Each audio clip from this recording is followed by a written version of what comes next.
How do you say it in Iceland? Youts. Youts? Youts. Youts. Okay. All right, that's good. So hi everybody, thanks for joining us here this evening, and thank you, Eden, for coming all this way. Oh, thank you guys for hosting me. Yeah. Before we begin, I just wanted to give you, and we actually got a chance to talk a little bit backstage, so this might be a little bit of repeat, but just for everybody also here, I wanted to give you a sense of where I'm coming from just a little bit, just so that you know about how my experiences might be shaping the questions I have for you. My name is Caitlin Tabiki. I'm a Mohawk Wolf Clan from Six Nations of the Grand River. I was adopted out of the community as an infant and raised in Ancaster by two wonderful but non-native parents. I'm a PhD student at McMaster. I'm studying Haudenosaunee approaches to Indigenous literatures. Specifically, my research focuses on the Tree Nation and how I might learn from them as literal teachers.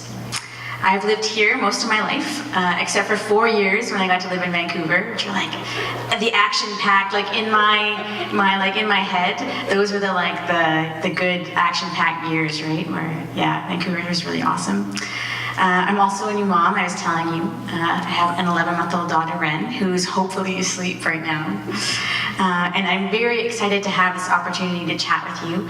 As soon as I got word that this might be happening, I got very excited at the prospect of reading your book before anybody else got to read your book. I was like, yes, I have the knowledge before anybody else has the knowledge. And I devoured it. It took me like 2 days and it was done. Yeah, it was I really enjoyed it. So the questions that I've prepared today are really intended to open a space for you to share what you'd like to about your experiences, your writing, your passions, and also maybe teasing out some of the themes from your new novel, but without any spoilers, because they don't know what I know. So does that sound okay? That sounds perfect. Okay. That sounds perfect. I wasn't sure what I was going to do if she said no. So to begin, I was wondering if you might want to speak to the places that have such a presence in your writing. My sense is, and please correct me if I'm wrong, that there's a real fluidity in your stories between places like the coastal forests of BC, downtown Vancouver, and Kitimat Village. So what kind of relationships exist between these spaces for you or for your characters? I'm myself am half Haisla and half Heiltsuk. My parents have been very supportive of my writing.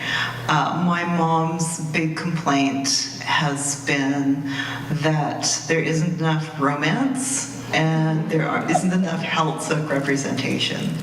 And Dad's big complaint about my writing is that there's not enough Sasquatch. So he wants more Bugwiths in my stories. So there aren't any Sasquatches in Son of a Trickster, but I deliberately made the main character half Heiltsuk. And spoiler alert, yeah, he's also half Trickster. I figure since it's in the title, it's okay to, yeah. And the book is about him figuring out that he is actually a part of a different path. So going back to my mom, throughout my literary career, like in Monkey Beach, I touched on my Heiltsuk background, but she didn't feel that was enough. She was kind of upset that the Haisla were getting all the stories. Yeah.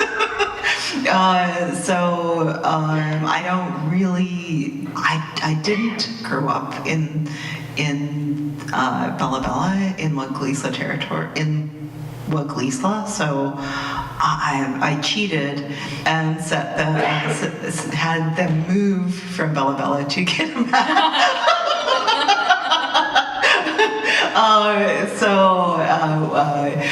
She's amused by that, so it's okay.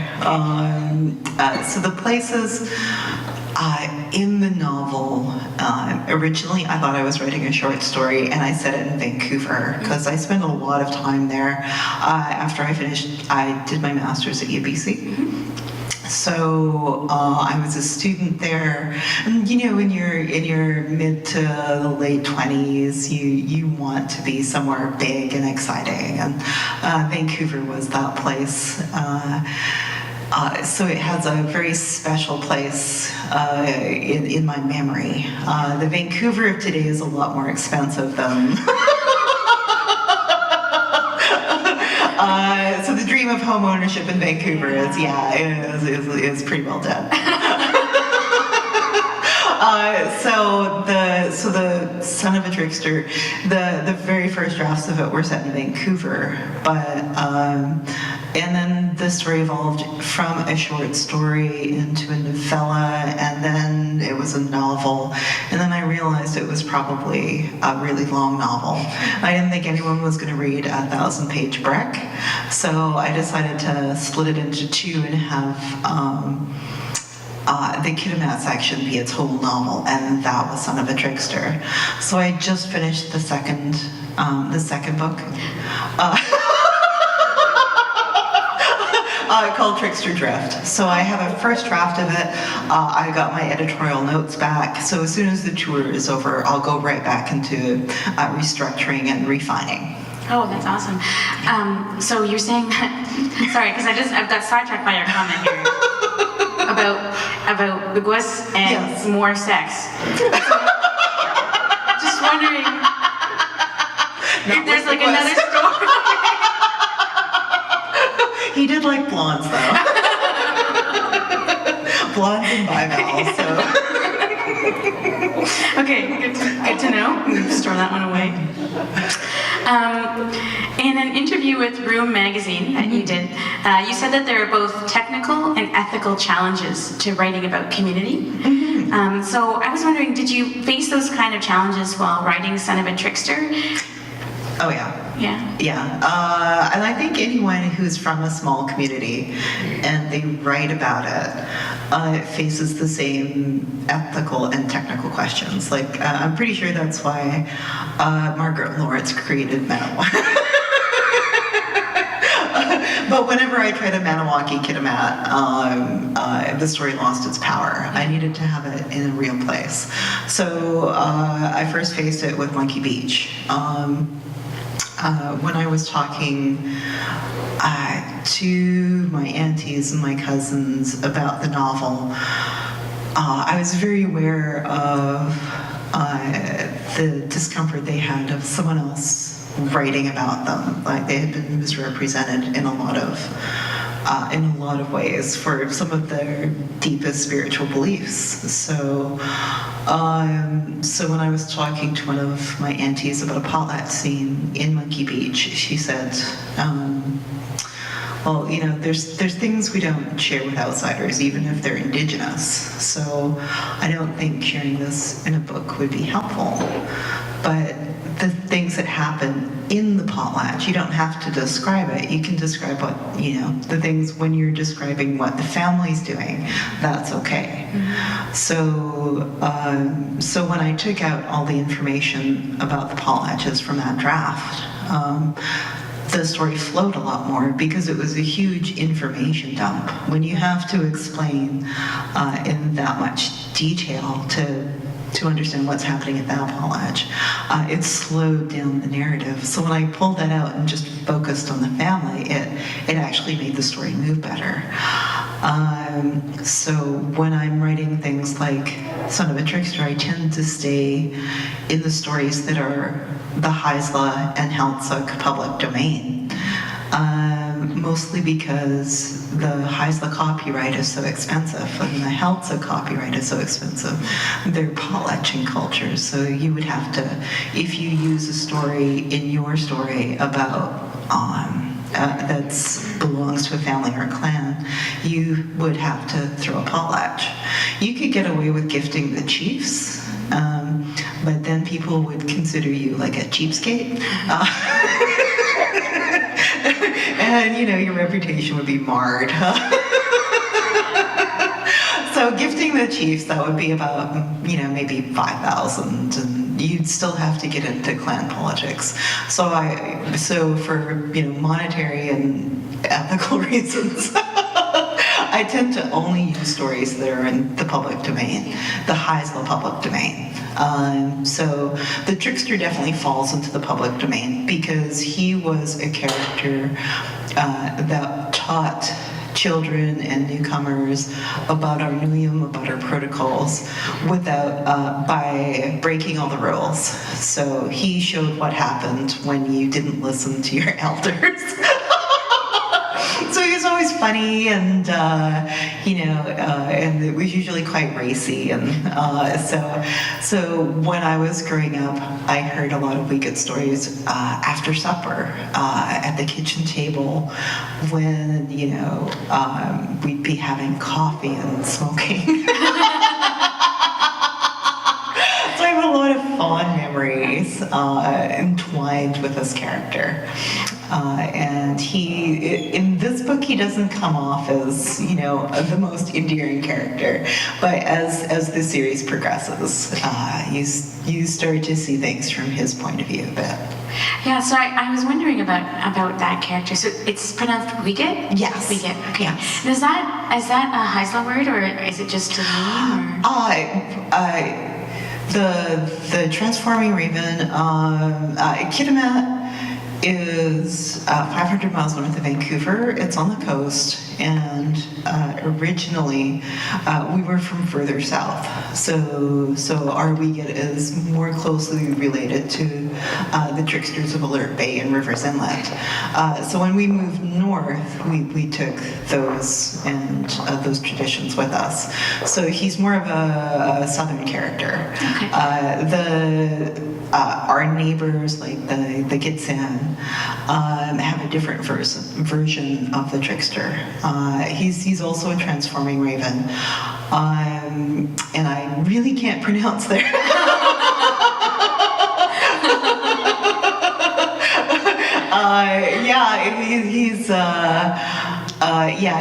He has very different stories. Okay. So and each of the communities around us has a version of the transforming raven.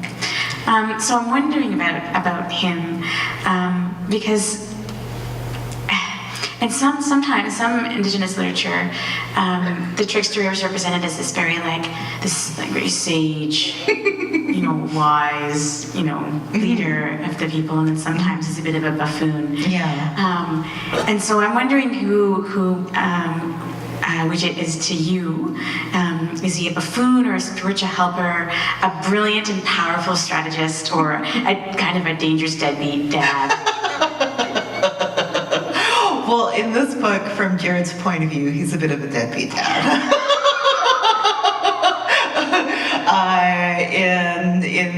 In the older stories, his purpose was the potlatches were long. There were lots of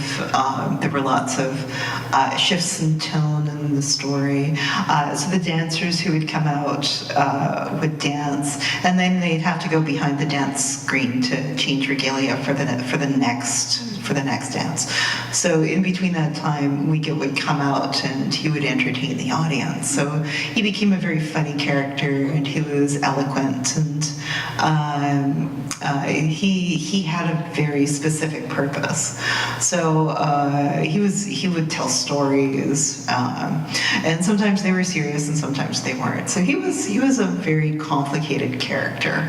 So you knew him as a child, and then as you grew up and you became more familiar with him, you learned of the different layers of his character, and that's what I wanted to have in the series, so that when my main character first meets him or first realizes that the family stories are true, he has one vision of his biological father, and then as he becomes more familiar with the supernatural world, he starts to understand why his dad is the way he is. Right, that makes a lot of sense. Yeah.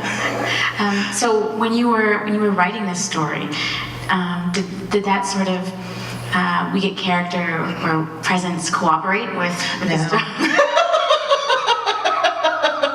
Not in any way, shape, or form. how that might be hard. Yeah. Keeping on about, or to continue on with talking about the Trickster a little bit, as I understand it, Trickster Stories are an example of the kinds of stories that are foundational to different Indigenous nations across Canada, right? And creation stories might be another example. But these oral traditions are often labeled as myth or magic realism or metaphor rather than historical or literal. So what kind of value or purpose might there be in understanding Trickster Stories as real? The Trickster, I think he helps the community deal with the supernatural world. And because of all the things that have happened since contact, I think a lot of us have moved away from our own beliefs, from our own culture, and I think Weekend is a very important way to reconnect. I think he's I think of him as a bridge, as he's a not so much a safe way bin, but a funny and always amusing, and he can be scary, but so sometimes when you're trying to reconnect with the cast of characters, and sometimes it can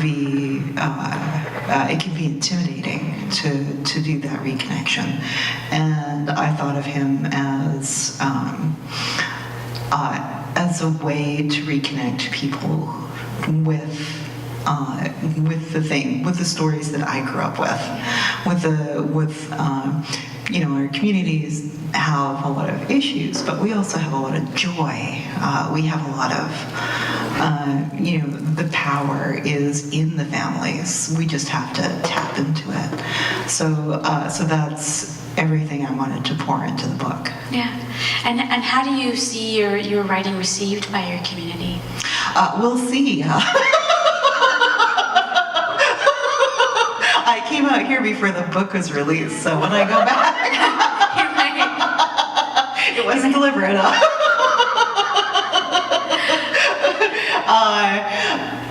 What I trust with my experience with Monkey Beach, I was very nervous about the reception of the spiritual aspects, the cultural aspects. So I gave out a lot of copies to the aunties and uncles and cousins, and for Christmas, because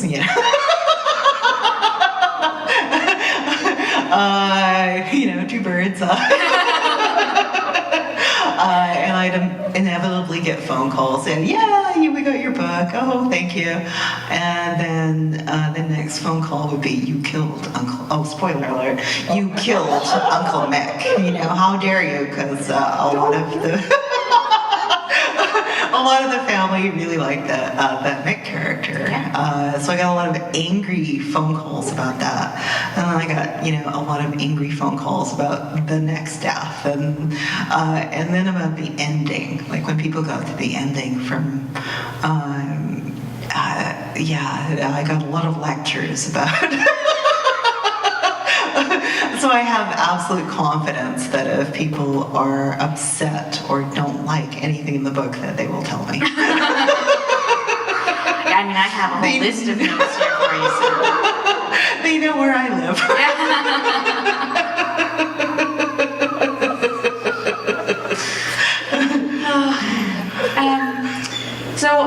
So I'm interested to know, or to talk about your thoughts about story too, in general.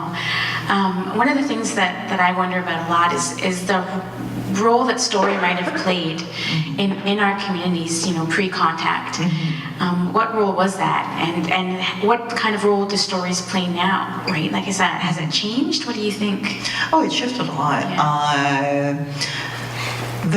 We had a lot of different kinds of story. So we had the formal stories, and those could only be told by certain people in certain clans because they were owned by either the family, the clan, or a person. And those stories could only be told by them. You could tell them, but you would have to make arrangements with that family. So we had a copyright system, and there are some stories that were only told at specific times. So those were the very formal potlatch stories, and they were told in formal Haisla. Okay. And then you had the informal stories. Sometimes they were in the public domain, and sometimes they weren't. The informal stories could sometimes have like deep cultural content as well, but mostly they were stories that you told to remember people in your family, your ancestors. And then you had the casual stories, like the telling stories around the coffee table or around the kitchen table after supper while you were smoking and drinking coffee. Those were the casual stories. And those were the funny stories you told about, the time, your grandparents had a really bad fight. And it ended up, crazy things happened. And what I wanted Monkey Beach to feel like was like you were sitting around the kitchen table with a lot of family. And with the son of a trickster, this structure reflects more of the informal stories. Wiget's taking on a more traditional role, but not a formal role. So he's somewhere in the middle. So I think stories are vital. I think that's how we know who we are. That's how we know our history. That's how we know. That was our beta test. Like, stories told you how things would work out if you did certain things. They were theories that you had, and when we lose little bits of the story, I think we lose little bits of our culture, and we lose little bits of ourselves. Mm-hmm. Yeah, for sure. Yeah. I guess another question that I have that sort of is developing out of the things that you just said. There are a lot of beings in all of your books, right? That in the sort of like Western European traditions wouldn't necessarily be granted the same kind of agency or like personhood that you grant them. And so I was wondering if you might be willing to speak to that kind of choice or the belief that's sort of underlying those choices. Well, way back, you could switch skins, like, so the animals had their own lives, and the trees, spoke, and so in this book I wanted that same feeling. So, spoiler alert, so when we meet the otter people, in some traditions they're quite benign, but I grew up with very scary otter stories. So the otters were not nice, and as I was writing them, I realized that they were really angry for specific reasons, and they were doing crazy things because they were yeah. They look cuddly. That's how they get you, because they look cuddly. Even the ones at the Vancouver Zoo, right? They're like floating on their backs with the little balls on their tummy. But then you take away all of their clean water. Yeah. It's no good. Okay, I have a question about some of your other writing, if that's okay, Enid. Oh, yeah. So I know you're active in resisting the Northern Gateway pipeline, when you've written articles and essays in opposition to Enbridge and its ecocidal tendencies. And in an article for the Globe and Mail, you wrote, "Opponents can mock our love of our home as sentimental, but it won't change what we feel. The land and the ocean are living, breathing entities that supported us, clothed us, fed us, and nurtured our children, our culture from time immemorial. Our ancestors walked here. We want our grandchildren, our great-grandchildren, and their great-grandchildren to walk here." So I just, that really, really resonates with me, first of all. And as living, breathing entities, I'm wondering if the land and the ocean are part of your community. And if so, how does your relationship with this part of your community influence your writing? The part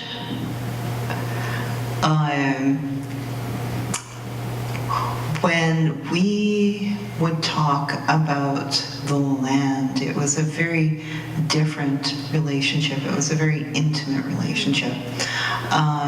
If you mistreated the land or the water, you starved.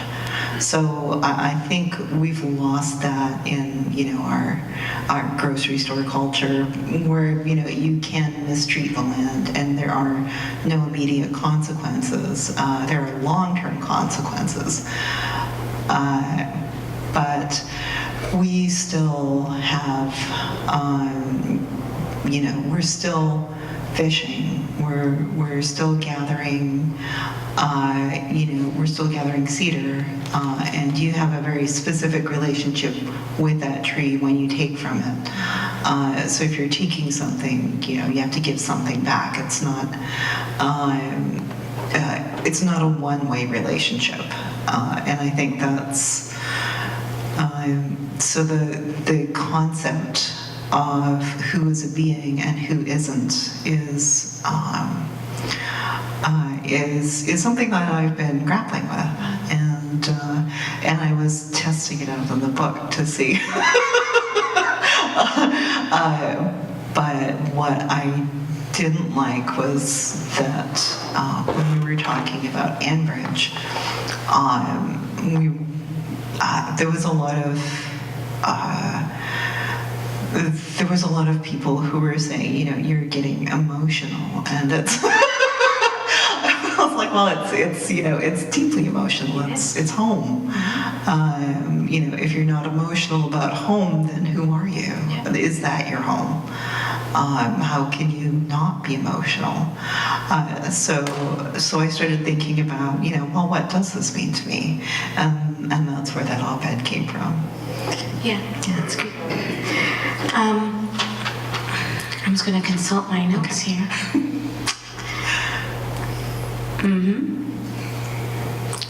Okay. So I wanted to ask you a little bit about the main character in Son of a Trickster.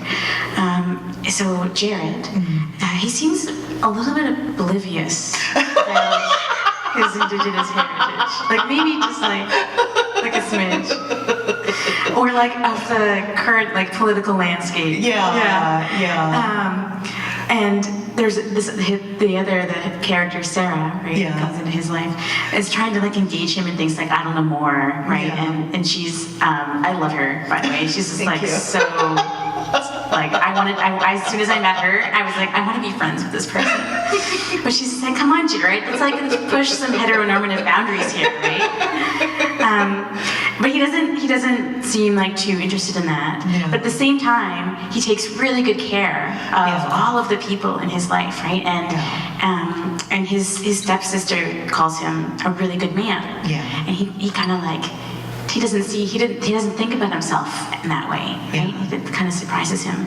So I guess one of the questions that came to me from reading these characters was in what you've just said about Enbridge, right? In a time when it's nearly impossible to avoid engagement in settler capitalist systems, so driving cars, eating meat, buying clothes, or in settler political systems, right?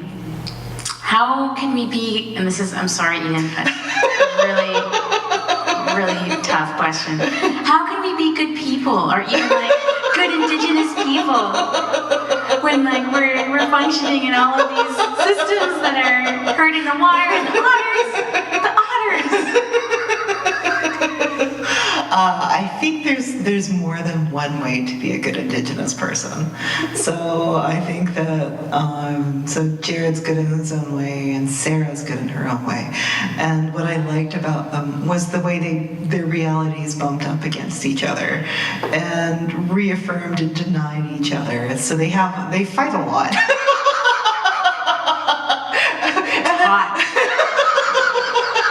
And that amused me. Sarah was supposed to be like one in a series of, one-off girlfriends, because, he's young. But they really had a fun relationship for a writer, not for them. They were pretty tortured. They tortured each other a lot, but writing them was a lot of. They had a great dynamic. They had fantastic banter, and Sarah was saying a lot of the things that I was thinking, because I was trying to make Jared a more, politically conscious character, and he was just like, nah. He wasn't having any of it. He had no interest in magic. He had no interest in the supernatural. It was like, this is what I need to do to keep my family safe. Yeah. So this is what I'm going to do, and maybe this is dangerous, maybe that's dangerous, but I'm going to do it because that's, because this is what I value. And Sarah's coming from a completely different place, and when they get together, it's that's as close as I get to romance. It's really good.